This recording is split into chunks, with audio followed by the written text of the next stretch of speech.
এদিকে নেপাল থেকে জলবিদ্যুৎ আনতে ভারতের সহযোগিতা চেয়েছে বাংলাদেশ। সচিবালয়ে ভারতীয় হাইকমিশনারের সঙ্গে বৈঠক শেষে একথা জানিয়েছেন পরিবেশ মন্ত্রী আব্দুল আউয়াল মিন্টু।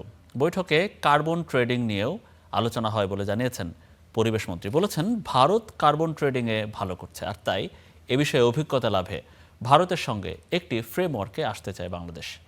এদিকে ভারতীয় হাইকমিশনার বলেন, পরিবেশ ইস্যুতে দুই দেশের স্বার্থ রক্ষিত হয় এমন সব পদক্ষেপ গ্রহণে রাজি তার দেশ।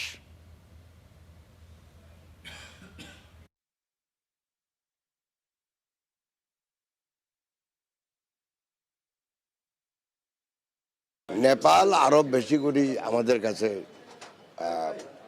বিক্রি করতে চায়, কিন্তু সেটা তো ইন্ডিয়ার মাধ্যমে আসতে হবে। তো ট্রান্সমিশন লাইনের ইস্যুটা আছে, আর ইন্ডিয়া নিজেও রিনিউয়েবল এনার্জিতে অনেক ভালো করতেছে।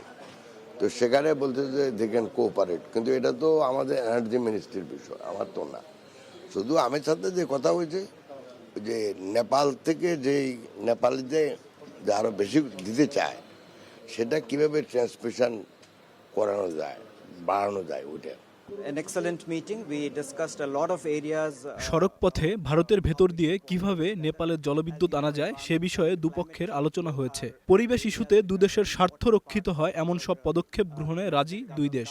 কার্বন নিঃসরণ কমাতে ঢাকাকে সহযোগিতার আহ্বানও জানানো হয়েছে। Areas of cooperation based on our national priorities.